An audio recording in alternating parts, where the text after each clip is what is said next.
नमस्कार साथियों। Static GK की इस क्लास में मैं सोनवीर मलिक आपका स्वागत करता हूं। उम्मीद है आप लोगों की पढ़ाई बहुत बेहतर चल रही होगी, उसको और बेहतर करने का काम हम करेंगे। ठीक है, चलिए। एक तो कल पहला प्रैक्टिस सेट भी लिया है हमने। ठीक है, बहुत सारे बच्चों के कल कमेंट थे, सर पहले अपनी हेल्थ का ध्यान रखो। ठीक है बेटा, क्योंकि अभी ऐसा कुछ अर्जेंसी नहीं है, दवाइयाँ चल रही हैं, ऑपरेशन जो होना था वो अभी हो नहीं रहा है, तो मैं अपने ध्यान रखते हुए ही आपको पढ़ाऊंगा, चिंता मत करो। पर अपने ध्यान के साथ साथ आपका ध्यान भी रखना बहुत ज़रूरी है, क्योंकि आपका एग्ज़ाम है ना। तो बहुत ज़्यादा जोर ना देते हुए मैं कुछ जो चीज़ें हैं, ताकि आपका कोर्स पीछे ना हो जाए, ताकि आप पीछे ना हो जाओ, चाहे थोड़ी कम स्पीड से चलेंगे लेकिन चलते रहेंगे। ठीक है, ऐसे ही कल आपका शुरू हो गया है प्रैक्टिस सेट, तो अभी तो होंगे 2 वीक तक, अभी कुछ ऐसा है नहीं, तो 2 वीक लगातार हम प्रैक्टिस सेट अभी करेंगे। हालांकि वो मंडे टू फ्राइडे होता है, मुझे पता नहीं था, मैंने कह दिया कि सैटरडे भी होगा, तो मंडे टू फ्राइडे होता है तो मंडे टू फ्राइडे रखेंगे। ठीक है, आप सैटरडे में जो टाइम आपको मिल जाए, संडे में जो मिल जाए, रिवीजन जरूर करते रहना, क्योंकि एग्जाम की डेट इतनी नज़दीक आई है कि मतलब जो एक्सपेक्टेड है ना, अभी डेट ऐसे नहीं आई है, जो एक्सपेक्टेड है कि दिसंबर में अगर होता है 19 दिसंबर से, तो वहां तक फिर आपको रिवीजन के लिए अलग से शायद टाइम इतना ना मिल पाए, तो चीज़ों को अभी साथ में रिवीजन करते चलना है आपको, है ना। ऐसा ना हो कि आप वेट करते रह जाओ और पेपर आ जाए, क्योंकि पेपर में सफलता बहुत हद तक रिवीजन पे भी डिपेंड करती है ना। इस पे डिपेंड करती है रिवीजन पे। अगर आप रिवीजन अच्छे से कर रहे हो तो आपकी सफलता के चांस जो हैं वो बहुत ज़्यादा बढ़ जाते हैं, और रिवीजन नहीं कर रहे हो तो वही सफलता के चांस थोड़े से कम हो जाते हैं, क्योंकि कॉन्फिडेंस का लेवल गिर जाता है, और कॉन्फिडेंस का ही सारा खेल है। ठीक है, तो घबराना नहीं है। वही 2 लाइनें हमारी हमेशा होती हैं कि दुख से ना घबराना पंछी, जब लगे कि अरे नहीं हो रही तैयारी, क्या होगा, मेरा सिलेक्शन होगा या नहीं होगा, तो 2 लाइनें खुद से कहनी है कि दुख से ना घबराना पंछी, ये जग दुख का मेला है। दुख से ना घबराना पंछी, ये जग दुख का मेला है, और यूं तो भीड़ बहुत जंगल में, उड़ना तुझे अकेला है। तो मजबूत बनना है आपको, क्योंकि आपकी खुद की मजबूती ही आपके जीवन में आपके काम आने वाली है। ठीक है, चलिए, तो आज के टॉपिक पे आ जाइए। पद्म पुरस्कार। पद्म पुरस्कार की हम बात करेंगे, क्योंकि हमारे 2 महत्वपूर्ण पुरस्कार रह चुके हैं अभी, पद्म और वीरता पुरस्कार। ठीक है, चलिए। 1954 में इसकी स्थापना हुई थी, 1954 में। इनके लेटेस्ट चीजें वैसे तो मैं पढ़ाता चल रहा हूं, लेकिन अगर कहीं कहीं थोड़ा बहुत रह भी गया होगा ना, तो मैं आपको जो स्टैटिक का प्रैक्टिस सेट होने वाला है ना, उसमें करवाऊंगा, साथ में करंट की भी बहुत सारी चीजें, बहुत सारी करंट की चीजें भी मैं आपको करवाने वाला हूं मेरे भाई। ठीक है, चलिए। रैपिड रिवीजन का अलग फोल्डर नहीं बनाया क्या? आज अलग फोल्डर बनवा दूंगा। हेडक खत्म करो, बिल्कुल एक सामने ही मैं बता दूंगा कैसे मिलेगा। रैपिड रिवीजन का एक फोल्डर आपको मिल जाएगा आज। ठीक है, चलिए। क्लियर है? कल की क्लास की पीडीएफ कैसे नहीं हुई अपलोड? वो तो मैंने तुरंत भेजी थी। इतनी जल्दी तो मैं भेज भी नहीं पाता हूँ कई बार, वो तो तुरंत भेजी थी मैंने। मैं चेक करता हूँ। ठीक है, मैं अभी चेक करता हूँ भाई, बताता हूँ मैं अगर नहीं है तो। कल की क्लास की कौन सी क्लास की कह रहे हैं आप? वॉइस प्रॉब्लम तो नहीं होगी बेटा, वॉइस प्रॉब्लम नहीं होगी शायद, क्योंकि मुझे ठीक आ रही है सुनाई। चलिए, अभी ऐप अपडेट मांग रही है, मैं चेक कर लूंगा। अभी इसे खत्म कर लेते हैं पहले।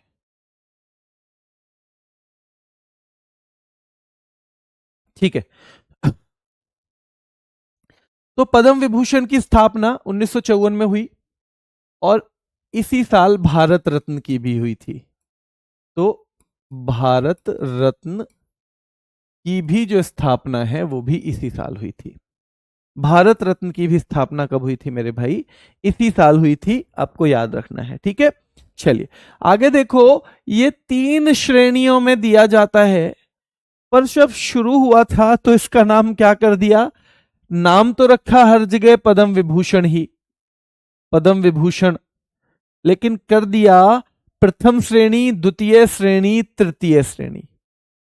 प्रथम श्रेणी पद्म विभूषण पहली श्रेणी, दूसरी श्रेणी तृतीय श्रेणी।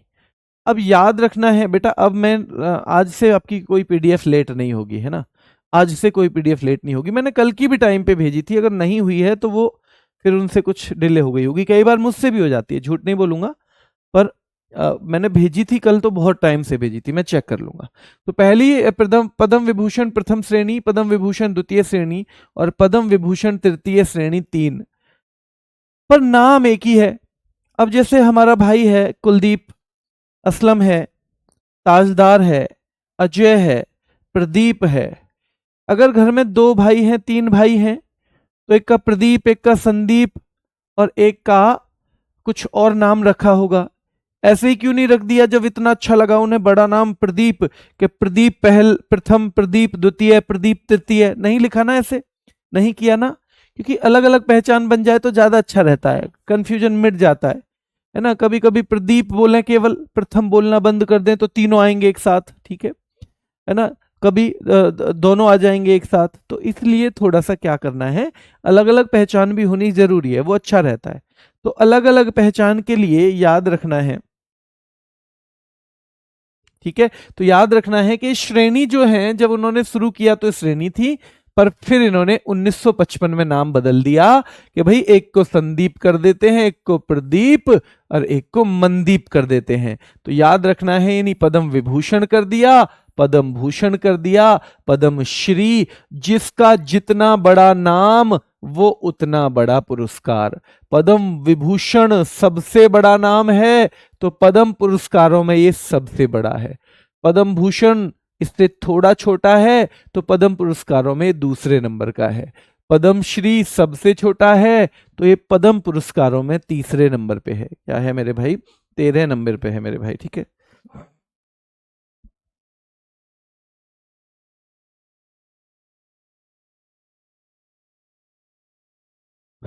तो क्लियर है, 1955 में नाम बदलकर पद्म विभूषण, पद्म भूषण और पद्म श्री कर दिया गया है।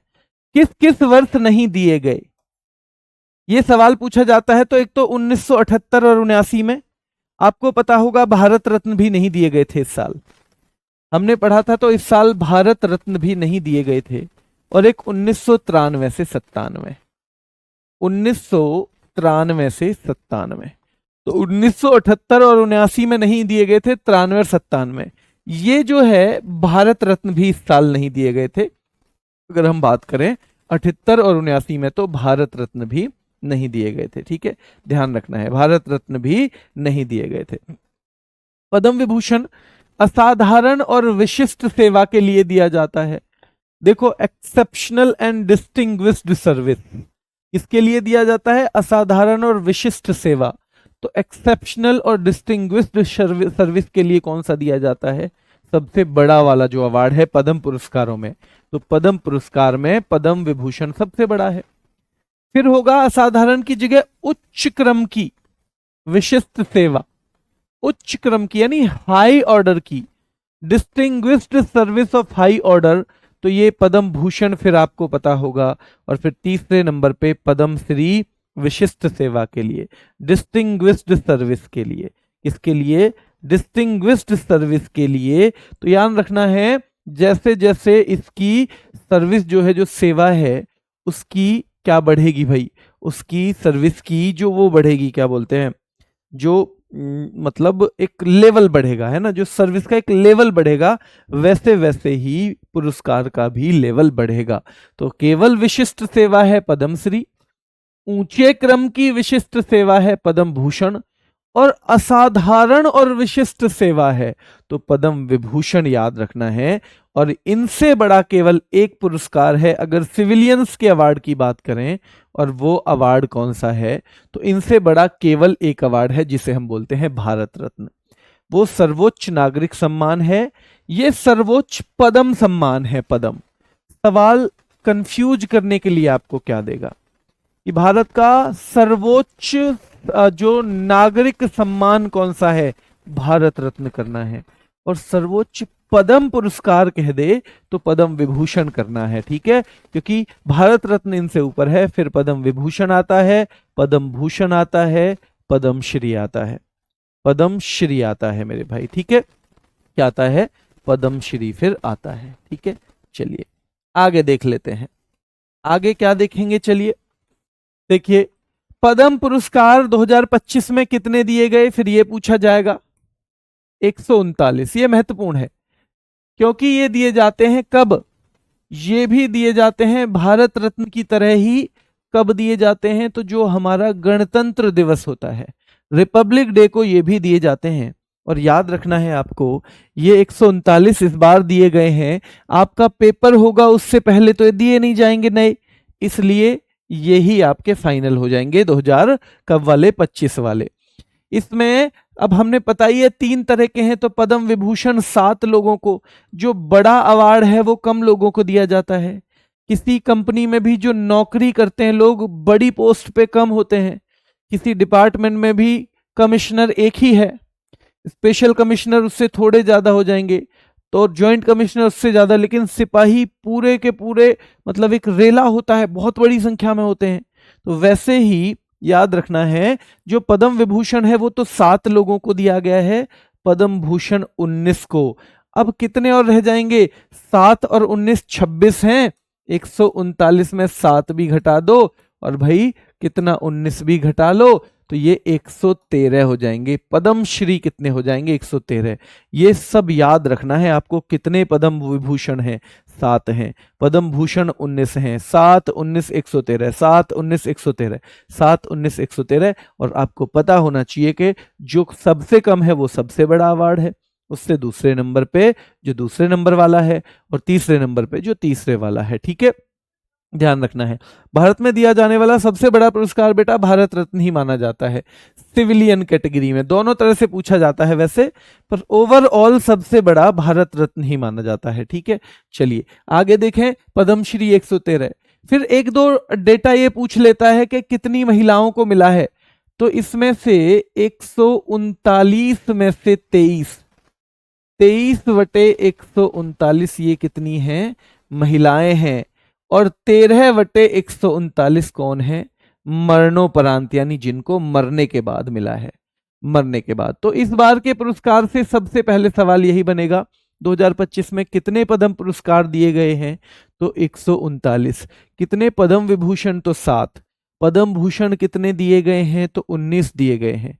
पद्म श्री 113 दिए गए हैं। कितने दिए गए हैं, 113 दिए गए हैं पद्मश्री, याद रखना है। ठीक है, कितनी महिलाओं को, तो क्या 23 महिलाओं को, बताओ भाई 23 महिलाओं को। ठीक है, और कितने मरणोपरांत हैं, पॉस्थ्यूमस, यानी जो मरने के बाद जिनको दिया गया है, तो वो लोग 13 हैं। 13 लोग ऐसे हैं जो दुनिया में नहीं हैं, उसके बाद उन्हें पद्म पुरस्कार दिए गए हैं। ये सारे के सारे आपको याद रखना है मेरे भाई। ठीक है, चलिए। एक बच्चा कह रहा है भारत रत्न की राशि जो है 15 लाख है। नहीं बेटा, उसमें कोई राशि नहीं मिलती, क्योंकि वो राशि से तोलने वाली चीज ही नहीं है। एक बच्चा पूछ रहा था मुझसे कल कि जी 22 भाषाओं के लिए दिया जाता है क्या ज्ञानपीठ? नहीं बेटा, 2018 में, आज मैंने ज्ञानपीठ की वेबसाइट पढ़ी, आपके 2 डाउट थे, दोनों के लिए मैंने ज्ञानपीठ की वेबसाइट पढ़ी। वैसे मैंने पढ़ तो रखा था, पर जब मुझे लगता है कि कोई फैक्ट में गड़बड़ है, तो फिर मैं उसकी वेबसाइट पे जाता हूँ सीधे सीधे। तो उसकी वेबसाइट पढ़ी, तो उसमें सीधे सीधे लिखा था कि भाई ये जो है 2018 में इसके नियमों में कुछ बदलाव हुआ, उसके बाद ये पहली बार अंग्रेजी के लिए दिया गया, और अब वो 23 भाषाओं के लिए माना जाता है कि 23 भाषाओं में दिया जाता है। दूसरी चीज मैंने पढ़ी वो 21 लाख की, तो बेटा वेबसाइट पे अभी 11 ही लाख है। वेबसाइट पे अभी 11 ही लाख है मेरे भाई, याद रखना है। बेटा पद्म विभूषण उस पे ना आपने 5 लोगों को पढ़ा है ना, जो वो शायद आपने 2024 का पढ़ा होगा।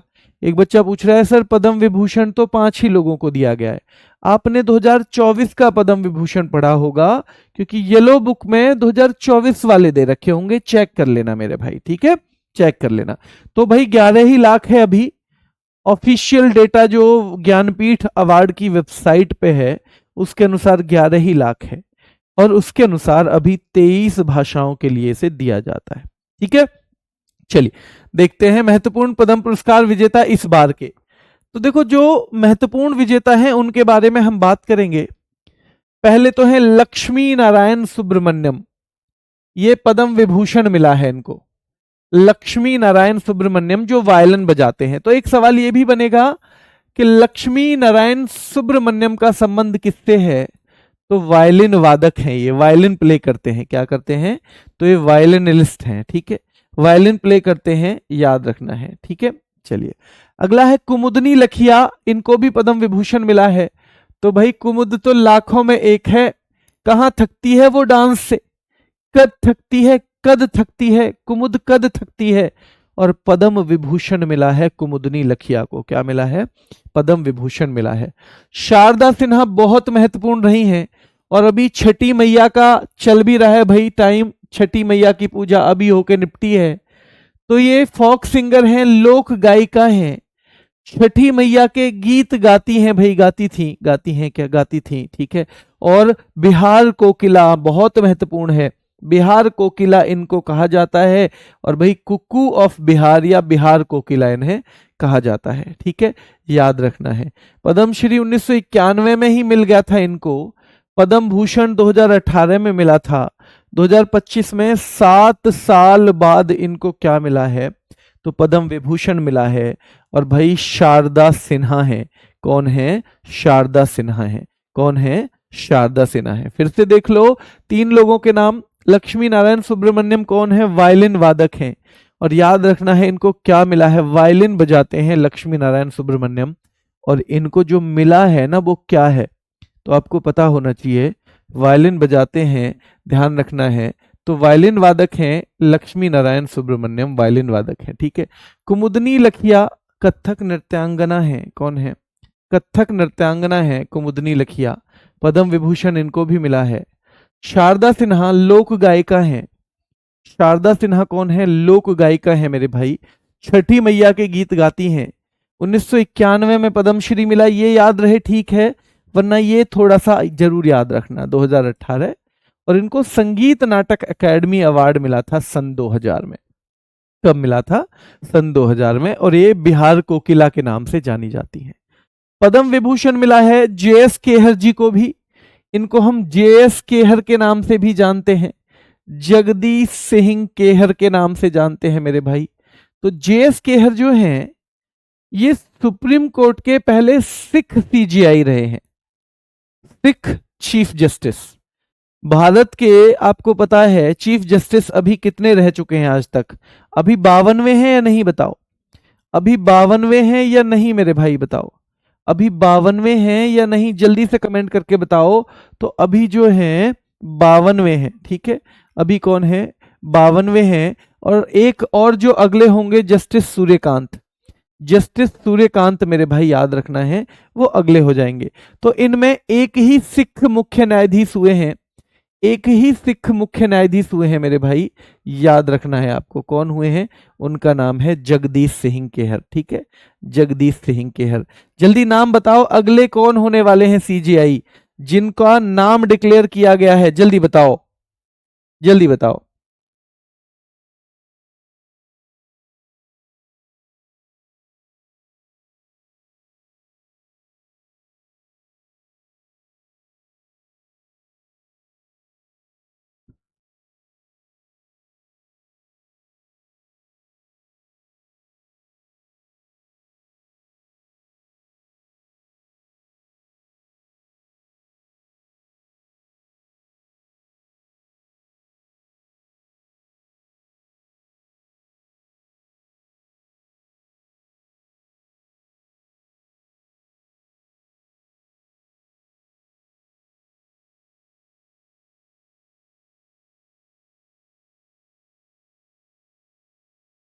सूर्यकांत बेटा, गवई तो अभी वर्तमान में है, जस्टिस सूर्यकांत, जस्टिस सूर्यकांत। बेटा एग्जाम की डेट ऐसे ऑफिशियल तो नहीं आई है, लेकिन 19 दिसंबर से होना एक्सपेक्टेड है, तो आप उसी हिसाब से तैयारी करिए, उसी हिसाब से, है ना। चलिए, तो जस्टिस सूर्यकांत हैं अभी। तो याद रखना है सुप्रीम कोर्ट के पहले सिख मुख्य न्यायाधीश हैं, ठीक है, सुप्रीम कोर्ट के पहले सिख मुख्य न्यायाधीश रहे हैं जगदीश सिंह केहर। तो 4 नाम हो गए। 5वें हैं एमटी वासुदेवन नायर, मरणोपरांत दिया जाता है, एमटी वासुदेवन नायर याद रखना है, इनको मरणोपरांत दिया गया है, साहित्य और शिक्षा के क्षेत्र में ये, और ये मलयालम लेखक हैं, यानी लिखते हैं ये, और भाई फिल्मों को भी लिखते हैं, और फिल्मों को डायरेक्ट भी करते हैं, यानी कि इन सब ने ये काम किया है, इन्होंने ये सारे काम किए हैं। मलयालम के क्या रहे हैं मेरे भाई ये, तो मलयालम के रहे हैं एक लेखक, भाई स्क्रीन राइटर भी लिखे हैं, यानी फिल्मों के लिए भी लिखते हैं, और फिल्मों के डायरेक्टर भी रहे हैं, और साहित्य और शिक्षा के क्षेत्र में इनको दिया गया है, साहित्य और शिक्षा के क्षेत्र में। ठीक है, चलिए, तो एमटी वासुदेवन नायर को मरणोपरांत मिला है। ये 5 नाम देखो अभी। सबसे पहले लक्ष्मी नारायण सुब्रमण्यम, पद्म विभूषण मिला है। कुमुदनी लखिया, पद्म विभूषण मिला है। अगला नाम क्या, शारदा सिन्हा आएगा, पद्म विभूषण मिला है मेरे भाई, शारदा सिन्हा। अगला नाम क्या, जस्टिस के.एस. खेहर आएगा, तो ध्यान, जे.एस. खेहर बेटा, जे.एस. खेहर आएगा, तो अगला नाम जे.एस. खेहर यानी जगदीश सिंह खेहर आ गया। और अगला इससे जो नाम आएगा तो एमटी वासुदेवन नायर, एमटी वासुदेवन नायर याद रखना है। ठीक है, चलिए, फिर डॉक्टर डी नागेश्वर रेड्डी हैं जो गैस्ट्रोएंटरोलॉजिस्ट हैं, गैस्ट्रोएंटरोलॉजिस्ट, तो गैस्ट्रो की जो प्रॉब्लम होती है उसको देखने वाले हैं, ये डॉक्टर हैं एक, और चिकित्सा के क्षेत्र में इनको मिला है डॉक्टर डी नागेश्वर रेड्डी को मेरे भाई। और एक हैं जापानी उद्योगपति ओसामू सुजुकी, भाई ओसामू सुजुकी, क्योंकि ये उद्योगपति हैं, इंडस्ट्रियलिस्ट हैं, तो सीधी सी बात है इनको तो ट्रेड और इंडस्ट्री का एक फील्ड होता है उसमें दिया जाएगा। पद्म पुरस्कारों की एक कैटेगरी है ट्रेड एंड इंडस्ट्री, उसमें दिया जाएगा। ये दिए जाते हैं राष्ट्रपति के द्वारा, याद रखना है। पद्म पुरस्कार किसके द्वारा दिए जाते हैं, ठीक है, पद्म पुरस्कार याद रखना है राष्ट्रपति के द्वारा दिए जाते हैं। किसके द्वारा, राष्ट्रपति के द्वारा। ठीक है, राष्ट्रपति देते हैं, पर वो खुद नहीं डिसाइड करते, एक पद्म अवार्ड कमेटी बनी हुई है ना, राष्ट्रपति के द्वारा।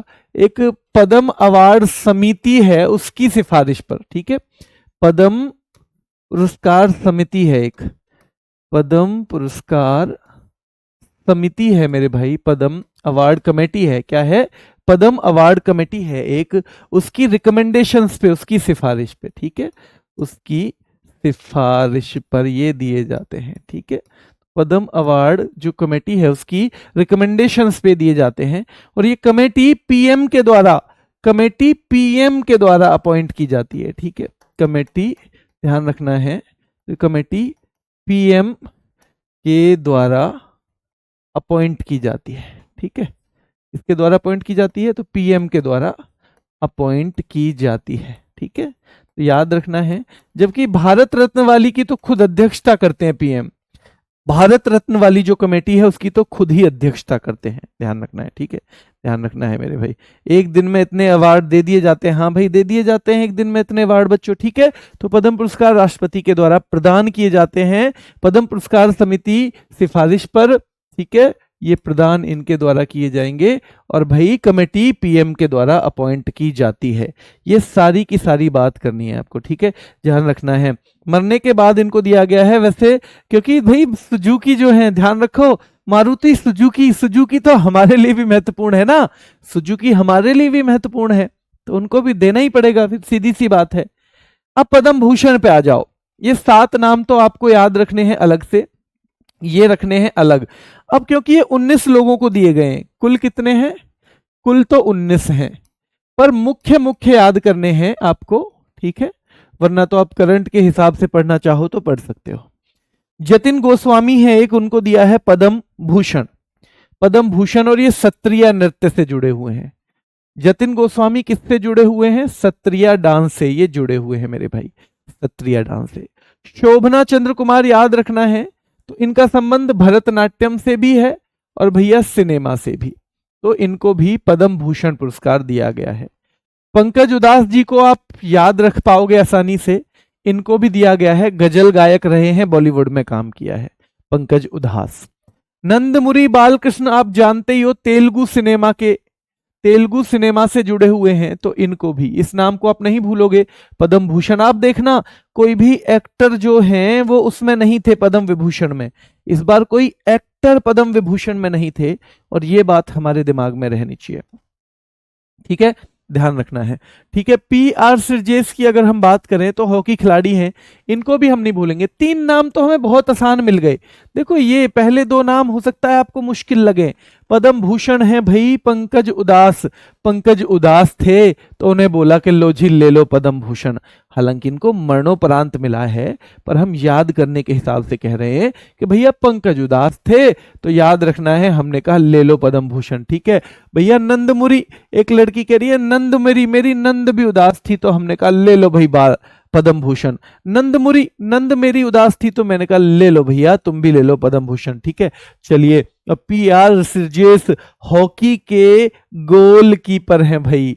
ठीक है, भारतीय हॉकी टीम के गोलकीपर थे, दोनों बार जो हमें ब्रॉन्ज मेडल दिलवाया है, 2021 और 2024 सॉरी में जो हमने ब्रॉन्ज मेडल जीता है यानी कांस्य पदक जीता है, उसमें महत्वपूर्ण भूमिका रही है किनकी, तो भाई PR श्रीजेश की एज ए गोलकीपर। ठीक है, केरल से संबंधित हैं, राज्य कौन सा है, केरल इनका राज्य है भाई, याद रखना है। ठीक है, तो इनसे संबंधित PR श्रीजेश से संबंधित चीजें पूछी जा सकती हैं। ठीक है, ध्यान रखना है, पूछी जा सकती हैं, याद रखना है। क्लियर है, तो भैया ध्यान रखना है, पंकज उदास थे तो उनको भी पद्म भूषण दे दिया, विभूषण नहीं दिया, भूषण दिया है ना, क्या पता फिर से उदास हो तो एक गुंजाइश तो रखनी है कि ताकि और बढ़ा दिया जा सके, तो ध्यान रखना है। और भैया नंद मेरी उदास थी तो उसको भी दे दिया। और तेलुगु सिनेमा से जुड़े हुए हैं नंदमुरी बालकृष्णन। ठीक है चलिए, और PR श्रीजेश हॉकी खिलाड़ी हैं केरल के, 2021 और 24 में जो ब्रॉन्ज मेडल जीता है उसमें महत्वपूर्ण भूमिका रही है, तो इनको भी दिया गया है। सुशील कुमार मोदी जी को भी पद्म भूषण दिया गया है। बिहार इलेक्शन अभी है चर्चा में और ये बिहार से ही संबंधित थे। ठीक है, और जो ये होते हैं ना नेता, उनको पब्लिक सर्विस के लिए दिया जाता है। अब भाई साहित्य वगैरह तो उन्होंने कुछ लिखा नहीं है, ऐसा विज्ञान में भी कोई खोज नहीं की है, तो उनका जो क्षेत्र होता है वो है लोक सेवा, यानी लोगों की सेवा, पब्लिक की सेवा। तो याद रखना है पब्लिक सर्विस के लिए दिया जाता है, तो जब भी कोई नेता आएंगे उनको उसके लिए ही दिया जाएगा। ठीक है, शेखर कपूर, ये भी भाई फिल्म इंडस्ट्री से जुड़े हुए हैं, ये डायरेक्टर भी हैं, प्रोड्यूसर भी हैं, राइटर भी हैं, इनका भी नाम याद रखना है। डॉक्टर मनोहर जोशी को लोक कार्य के लिए, यानी वे भी वहां पे नेता के तौर पे रहे हैं मेरे भाई, तो इनको भी क्या मिला है, इसी के लिए मिला है, लोक कार्य के लिए। श्री अनंत नाग को, भाई अनंत नाग जो है ध्यान रखना है, इनको भी मिला है, ये कन्नड़ के हैं, अनंत नाग का संबंध कन्नड़ से। और नंदमुरी बालकृष्णन का किससे था, तेलुगु, नंदमुरी बालकृष्णन का तेलुगु मेरे भाई ध्यान रखना है, नंदमुरी बालकृष्णन का था, याद रखना है भाई, तेलुगु सिनेमा। ठीक है, तेलुगु जो सिनेमा है उससे जुड़े हुए थे। और भैया अनंतनाग कन्नड़ सिनेमा से जुड़े हुए हैं। ठीक है, और साध्वी ऋतंभरा को भी दिया गया है सोशल सर्विस के लिए, पब्लिक सर्विस नहीं, पब्लिक सर्विस को दिया जाता है नेताओं को, जैसे सुशील मोदी को दिया गया है। ठीक है, तो और सुशील मोदी को दिया गया, तो 10 लोगों का नाम आपको याद रखना है, 10 का ही याद रखना है इसमें। ठीक है, 19 की जरूरत नहीं है, अगर आप एक नजर मारना चाहो तो अपने पास से मार सकते हो। ठीक है, तो जतिन गोस्वामी का संबंध पद्म भूषण मिला है, जतिन गोस्वामी ध्यान रखना है मेरे भाई सत्रिया नृत्य से, है ना। चलिए, शोभना चंद्र कुमार को मिला है, भरतनाट्यम से जुड़ी हुई हैं और सिनेमा के क्षेत्र से भी। पंकज उदास थे तो उनको दे दिया पद्म भूषण, नंद मेरी उदास थी तो भैया ध्यान रखना है उनको भी दे दिया, ध्यान रखना है पद्म भूषण। PR श्रीजेश को भी दे दिया, सुशील मोदी जी को भी दे दिया, शेखर कपूर को भी दे दिया, सुशील मोदी जी को भी दे दिया, डॉक्टर मनोहर जोशी को भी दे दिया, डॉक्टर मनोहर जोशी को भी मेरे भाई, और अनंत नाग को भी दे दिया, अनंत नाग को भी दे दिया है, याद रखना है। चलिए, एक बच्चे का कमेंट मैं अभी देख रहा था, याद रखना है। हाँ बेटा, बिल्कुल घराना करवाएंगे, है ना, बिल्कुल करवाएंगे घराना।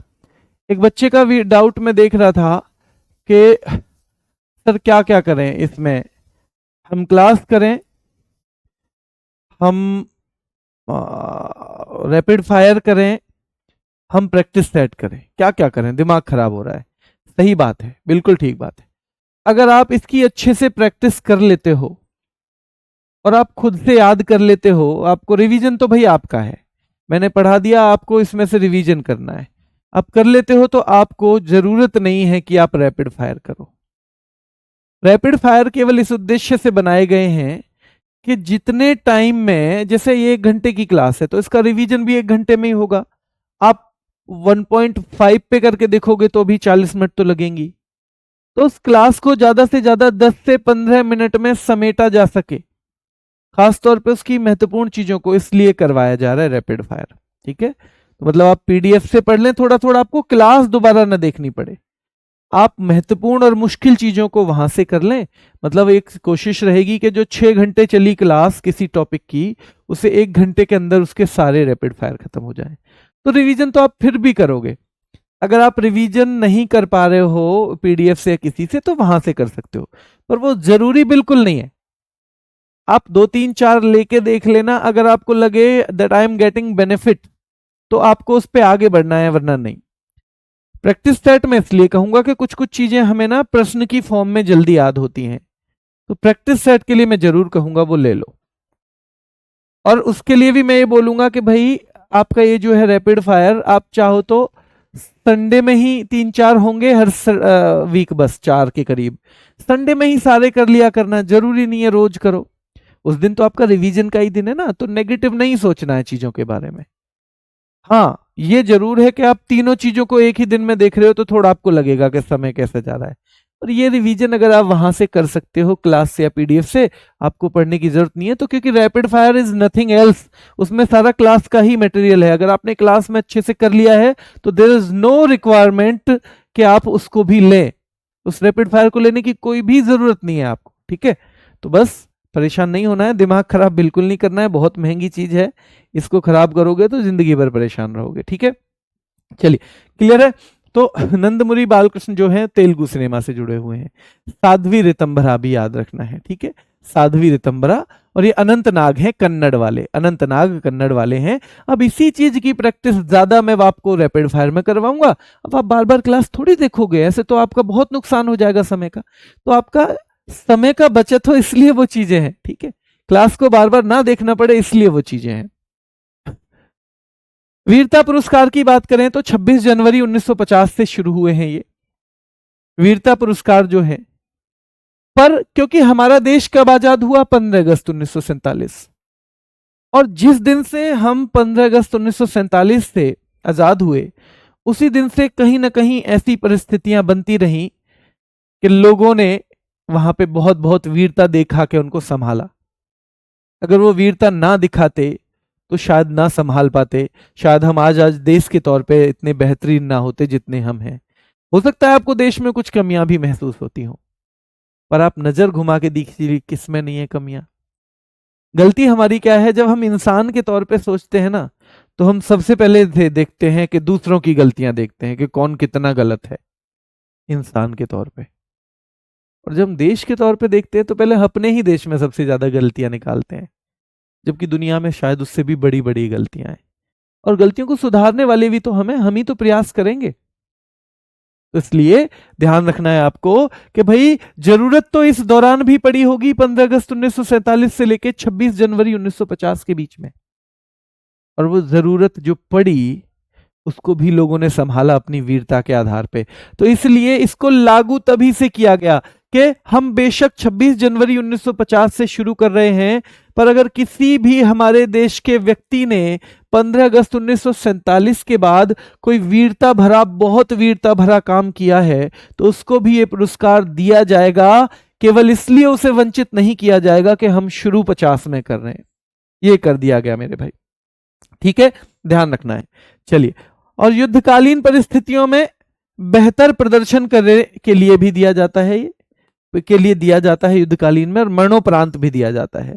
मरणोपरांत तो हमारा पद्म पुरस्कार भी दिया जा रहा था, मरणोपरांत हमारा भारत रत्न भी दिया जा रहा है, मरणोपरांत ये भी दिया जा रहा है। ठीक है, वीरता पुरस्कार वीरता में तो है ही, वीरता दिखाने का तो मतलब ही है, हो सकता है हमें अपने प्राण भी न्यौछावर करने पड़े, इसका तो मतलब ही ये है, ध्यान रखना है। तो भारतीय राष्ट्रपति द्वारा दिए जाते हैं, given by the president of India. किसके द्वारा दिए जाते हैं, ये भारतीय राष्ट्रपति के द्वारा दिए जाते हैं। और याद रखना है, इन्हें नाम के साथ उपसर्ग या प्रत्यय, यानी एज ए प्रीफिक्स भी अपने नाम से पहले भी यूज कर सकते हो और अपने नाम के बाद भी यूज कर सकते हो। यानी कि अगर कोई क्या है, अगर कोई बहुत बेहतरीन उन्होंने काम किया और परमवीर चक्र विजेता है तो ध्यान रखना वो अपने नाम के आगे भी लगा सकते हैं कि परमवीर चक्र विजेता ये मेजर सोमनाथ शर्मा, और बाद में भी लिख सकते हैं कि मेजर सोमनाथ शर्मा परमवीर चक्र विजेता, ग्रेनेडियर योगेंद्र यादव परमवीर चक्र विजेता, या परमवीर चक्र विजेता ग्रेनेडियर योगेंद्र यादव। आप कह रहे हो जी इसमें क्या बात है, ऐसे तो सारे को लिख सकते हैं। नहीं, पद्म पुरस्कारों को हम ऐसे नहीं लिख सकते हैं। पद्म पुरस्कारों के साथ ऐसा नहीं है, हम उनको नाम के साथ यूज नहीं कर सकते। अगर किसी को पद्म श्री मिला है तो वो जाके ऐसे नहीं कह सकता मैं पद्म श्री लोकेश हूं। पद्म भूषण मिला है अगर नंदमुरी बालकृष्णन को, तो ऐसा नहीं है वो फिल्मों में भी लगा दें कि मैं पद्म विभूषण वो हूं नंदमुरी बालकृष्णन तेलुगु सिनेमा का। इस तरह से वो यूज नहीं कर सकते हैं, ठीक है।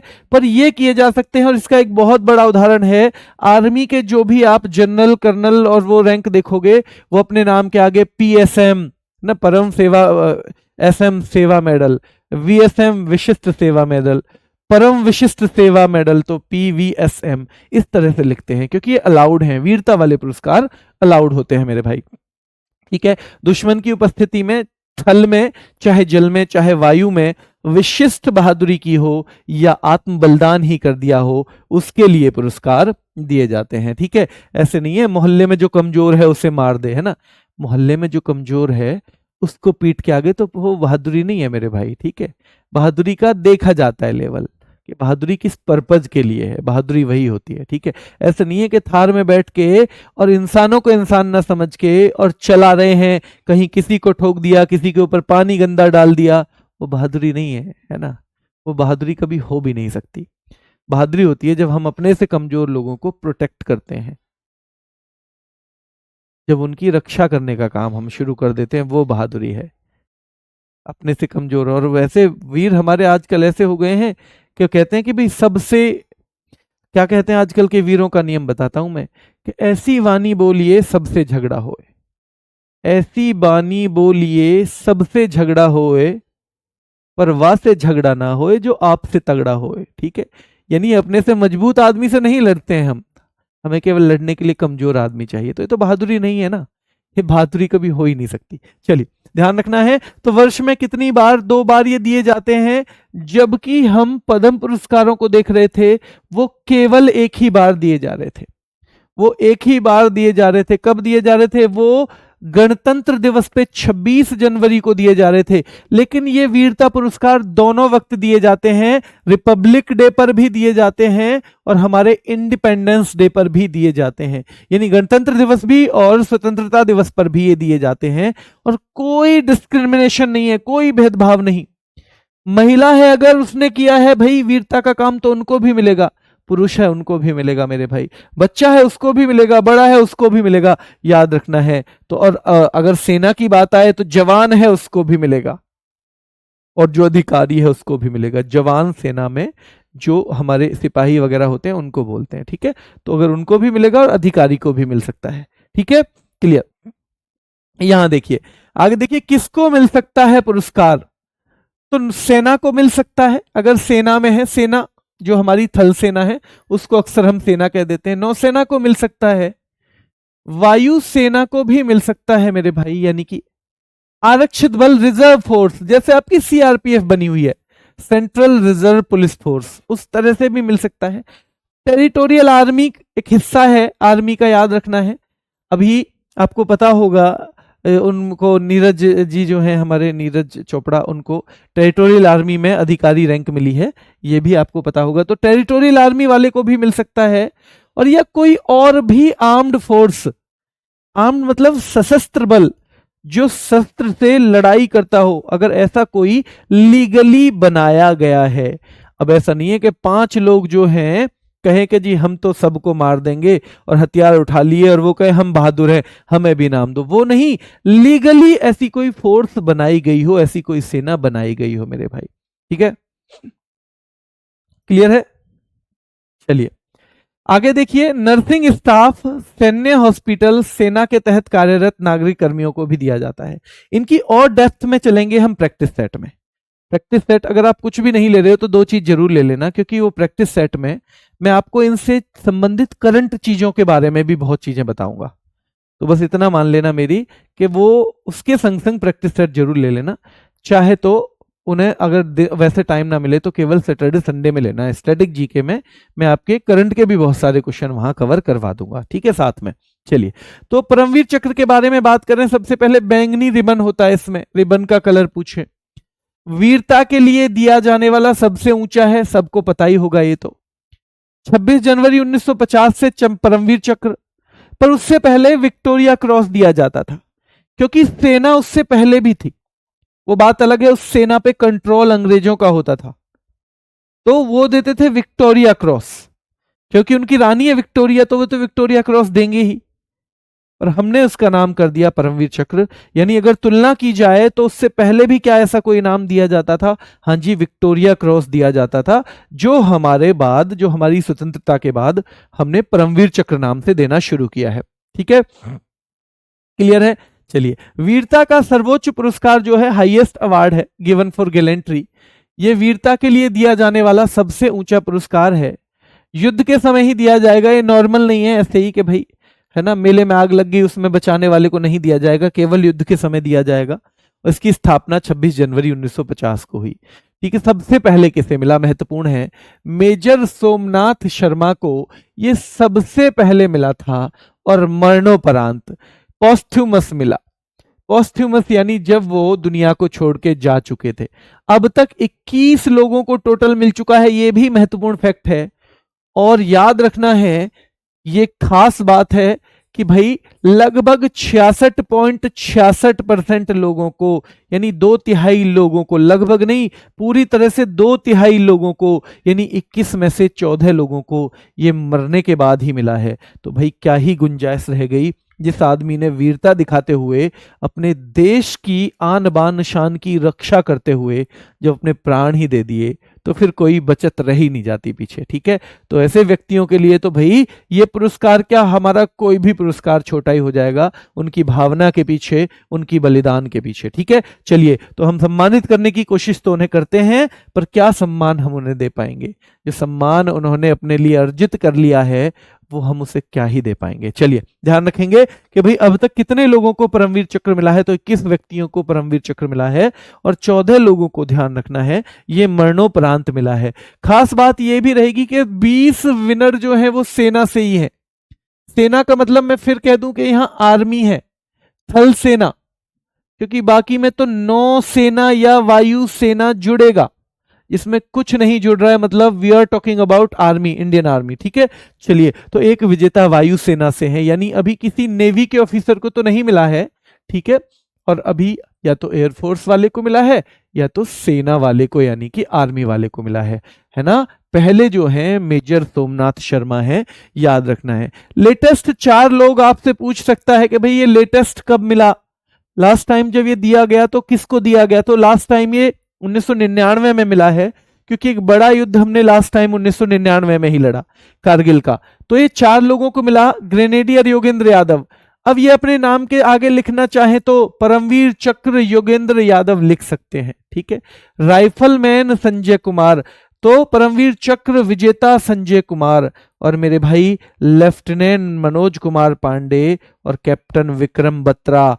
Captain Vikram Batra, lieutenant Manoj Kumar Pande, rifleman Sanjay Kumar, grenadier Yogendra Yadav. अगर ज्यादा ना हो तो नाम जरूर याद रख लेना, रैंक ना भी याद रहे तो संजय कुमार, योगेंद्र यादव, मनोज कुमार पांडे और भैया विक्रम बत्रा। ये 4 नाम आपको थोड़ा सा आइडिया होना चाहिए। ये 4 व्यक्ति हैं जिनको सबसे लास्ट टाइम जब हमने दिया था तो याद रखना है। ठीक है, और ऐसे अंडमान निकोबार के 21 द्वीपों का इन्हें सम्मान देने के लिए अंडमान निकोबार समूह जो है हमारा द्वीप समूह, जो उसमें 21 द्वीपों का नाम इनके नाम पर कर दिया गया है, ये भी हमारे लिए महत्वपूर्ण है। ठीक है, चलिए, महावीर चक्र की बात करें तो वीरता के लिए दिया जाता है, दूसरा बड़ा पुरस्कार है, और वीरता के लिए तीसरा है वीर चक्र। ठीक है, वीरता के लिए दूसरा महावीर है, तीसरा वाला वीर चक्र है। और फिर विशिष्ट सेवा मेडल आ जाते हैं। ठीक है, मैंने बताया था जैसे सेवा मेडल SM, विशिष्ट सेवा मेडल अति विशिष्ट सेवा मेडल। और ये आर्मी में अधिकारियों के जब भी नाम लिखे जाते हैं, ये सब को याद रखना है, ये सब उनके यहाँ पे लगे भी रहते हैं और नाम के बाद लिखा भी रहता है। तो मतलब सेना वाले मेडल हम कर सकते हैं। शांति के समय की बात करें तो देखो अशोक चक्र सबसे बड़ा है। जैसे युद्ध के समय सबसे ऊपर परमवीर चक्र, फिर महावीर चक्र, फिर वीर चक्र। परमवीर, महावीर, वीर। परमवीर, महावीर, वीर, नाम से ही पता चल रहा है जो बड़ा नाम है सबसे बड़ा है, जो उससे छोटा छोटा, जो सबसे छोटा नाम उससे छोटा है। वैसे तो वीरता का कोई भी पुरस्कार छोटा नहीं हो सकता, बस हम उनकी तुलना कर रहे हैं आपस में, इसलिए हमें बोलना पड़ रहा है। ठीक है, चलिए तो याद रखेंगे अशोक चक्र जो है शांति के समय सर्वोच्च वीरता पुरस्कार जो है वो अशोक चक्र है। यानी शांति चल रही हो तब भी तो ऐसी परिस्थितियां बन जाती हैं, आतंकवादियों ने कर दिया भाई क्या आक्रमण, तो वो युद्ध तो नहीं है तो शांति काल ही। कर दिया प्लेन हाईजैक, युद्ध तो नहीं है तो शांति काल ही। पर वीरता की जरूरत तो वहां भी होती है ना, याद रखना है आपको है। तो अशोक चक्र शांति काल का सबसे बड़ा पुरस्कार है और उसकी स्थापना 4 जनवरी 1952 को हुई। 4 जनवरी 1952 याद रखना है। पहले हुए थे युद्ध वाले, फिर और अब हो रहे हैं कब भाई, ये हो रहे हैं मेरे भाई शांति के समय वाले 1952 में, 2 साल बाद। पर लागू ये भी वहीं से होंगे, उन्हीं चीजों को ध्यान में रखते हुए कि भाई हो सकता है इस दौरान भी तो लोगों ने बहादुरी दिखाई, तो क्या उनकी बहादुरी के लिए उन्हें सम्मानित नहीं किया जाना चाहिए? उन्हें भी तो किया जाना चाहिए, इसलिए पीछे से लागू कर दिया। ठीक है, तो 4 जनवरी 1952 से शुरू हुआ शांति के समय वाला अशोक चक्र सबसे ऊपर। और अशोक चक्र से सवाल बन जाता है नीरजा भनोट, आपको पता ही होगा नीरजा भनोट कौन थी। तो भाई ये जो है ना नीरजा भनोट, जिन्होंने किसमें एक महत्वपूर्ण भूमिका निभाई थी, जब विमान हाईजैक हो रहा था ना, तो उसके लिए जो लड़ाई लड़ने में एक महत्वपूर्ण भूमिका निभाई नीरजा भनोट ने। तो ये पहली महिला मानी जाती हैं, पहली महिलाएं ये हमारी मानी जाती क्या हैं जिन्हें अशोक चक्र मिला। यानी खास बात इसलिए भी है क्योंकि महिलाओं को हम कई बार मानते नहीं कि वो भी बहादुरी दिखा सकती हैं, क्योंकि सबसे बहादुर होती हैं वो, है ना, सबसे बहादुर हैं भाई, लेकिन हम नहीं मानते हैं। तो ये मामला वहां पे जाके टिकता है कि अशोक चक्र पाने वाली पहली महिला जो है वो नीरजा भनोट हैं। अशोक चक्र को भी पहले अशोक चक्र 1, अशोक चक्र 2, अशोक चक्र 3 के नाम से जानते थे, इन तीनों को, शांति वालों को। जैसे हम पद्म विभूषण वर्ग 1, पद्म विभूषण वर्ग 2, पद्म विभूषण वर्ग 3 जानते थे, वैसे इनको भी अशोक चक्र 1, 2, 3। तो 1 वाला सबसे ऊपर वाला है अशोक चक्र 1। 1967 से नाम चेंज किया गया। जैसे पद्म वाले में तो हमें अगले साल ही समझ में आ गया था, तो हमने पद्म विभूषण वर्ग 1, वर्ग 2, वर्ग 3 को पद्म विभूषण, पद्म भूषण और पद्म श्री कर दिया था 19 कब 55 में ही। 54 में शुरू किए, 55 में नाम बदल दिया। पर ये 52 में शुरू होने के बाद 15 साल लगभग उसी नाम से जाने गए और 1967 में आके हमने इसका नाम बदल दिया, अशोक चक्र 1 कर दिया। क्या कर दिया मेरे भाई? अशोक चक्र 1। ठीक है, अशोक चक्र 1 को हमने अशोक चक्र कर दिया। पहले व्यक्ति पूछ लिए जाएं तो नर बहादुर थापा, बचित्तर सिंह और सुहास विश्वास, ये 3 व्यक्ति अशोक चक्र पाने वाले पहले व्यक्तियों में माने जाते हैं। जैसे परमवीर चक्र हमने कौन पढ़े थे बताओ? परमवीर चक्र हमने कौन पढ़े थे, जल्दी बताओ? क्या मेजर सोमनाथ शर्मा पढ़े थे, पहले विजेता? तो अशोक चक्र पाने वाले पहले व्यक्तियों में नर बहादुर थापा, बचित्तर सिंह और मेरे भाई सुहास विश्वास हैं। ठीक है, दूसरे नंबर पे कीर्ति चक्र आता है, और कीर्ति और शौर्य में हम घबराते हैं। कीर्ति पहले है, शौर्य बाद में है। ठीक है, यानी कीर्ति पहले है, शौर्य बाद में है। तो कीर्ति चक्र को पहले अशोक चक्र 2 कहते थे। इसका नाम कब बदला? 1967। इनके तीनों के नाम 67 में बदले जाएंगे। अशोक चक्र 1, अशोक चक्र 2, अशोक चक्र 3। अशोक चक्र 1 का नाम अशोक चक्र कर दिया, दूसरे का नाम क्या कर दिया? कीर्ति वाले का, पहले उसका अशोक चक्र 2 था, उसको कीर्ति कर दिया, और अशोक चक्र 3 को शौर्य कर दिया। ठीक है, तो ध्यान रखना है। और शांति काल के दौरान दिया जाने वाला दूसरे नंबर का है। फिर शौर्य इस अशोक चक्र 3 कहते थे, 67 में ही इसका नाम बदला। स्थापना तो सबकी 52 में हुई है, साथ में हुई है ना, स्थापना तो सबकी 52 में हुई है, स्थापना सबकी 52 में। और इसके नीचे आ जाते हैं जीवन रक्षा पदक, जीवन रक्षा। सीधे सवाल आएगा, कबीर पुरस्कार कौन सी सरकार देती है? उत्तर प्रदेश की सरकार देती है। किस क्षेत्र में दिया जाता है? सामाजिक सद्भाव के क्षेत्र में, सोशल हार्मनी, हम सब लोग मिलके रहें। हम नहीं समझते हैं पर समझ में आना चाहिए कि अब हम इतने धर्म जाति और इतने सारे लोग हैं, अब हम में से कोई कहीं नहीं जा पाएगा, अब हमें यहीं रहना है, यहीं ही रहना है। और यहीं रहना है तो थोड़ा सा ढंग से रह लेते हैं।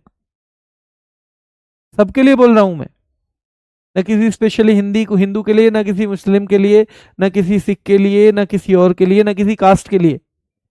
तो जब यहीं रहना है तो ये इंसान का जीवन मिला है तो इसे इंसान की तरह ही जी लेते हैं। क्या यही उल्टा सीधा एक दूसरे के खिलाफ उधेड़ बिन क्या मिल जाएगा भाई? कुछ लेके जाओगे ऊपर? अगर नहीं लेके जाओगे तो ढंग से जी लो यार, यहीं शांति से जी लो, बढ़िया तरह से जी लो, क्यों ही लड़ना है? तो कबीर पुरस्कार सामाजिक सद्भाव के क्षेत्र में दिया जाता है।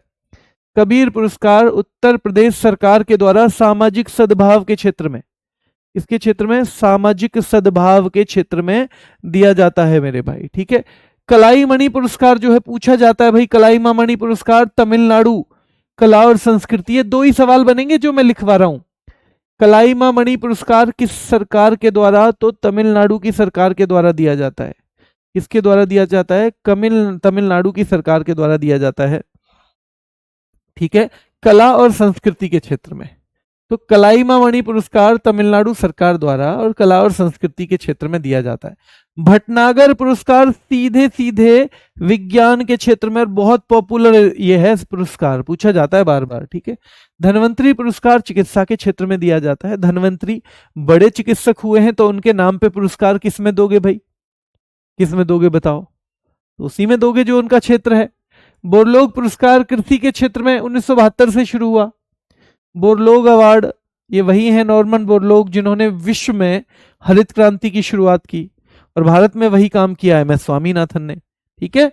चलिए, BC राय पुरस्कार चिकित्सा के क्षेत्र में विधान चंद्र राव है भाई, इन्हीं के नाम पे doctors day, national doctors day, इन्हीं के जन्मदिन पे मान लो या मरण दिन पे, क्योंकि इनका जन्मदिन और मरण दिन दोनों एक हैं, नेशनल डॉक्टर्स डे यानी राष्ट्रीय चिकित्सक दिवस, ठीक है।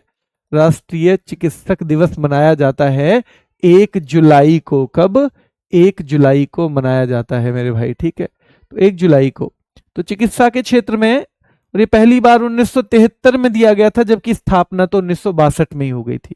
स्थापना 62 में ही, लेकिन पहली बार 73 में दिया गया था, ठीक है। चलिए, तो ये हो गया भाई। लास्ट में मैं आपसे एक बात बता दूं अभी फिर से, जिसने पहले ना देखा हो, कि आपके लिए जरूरी नहीं है अगर आप अच्छे से क्लास कर रहे हो और PDF से आपको चीजें समझ में आ रही हैं तो PDF से ही रिवीजन करो, कोई जरूरत नहीं है। जिन चीजों में मैंने ट्रिक लगा रखी है उन चीजों को, क्योंकि वो PDF से अच्छा रैपिड फायर से समझ में आएंगी, तो जैसे मैं आज तो रैपिड फायर यूनेस्को वाला ही चलेगा, उससे अगला रैपिड फायर मंडे को होगा, और वो मंडे में जो होगा ना उसमें मैं आपको क्या करवाऊंगा, जो हमने पढ़े थे क्या, फेस्टिवल। और फेस्टिवल में हमने पढ़ते वक्त बहुत रोल देखा था, किस चीज का?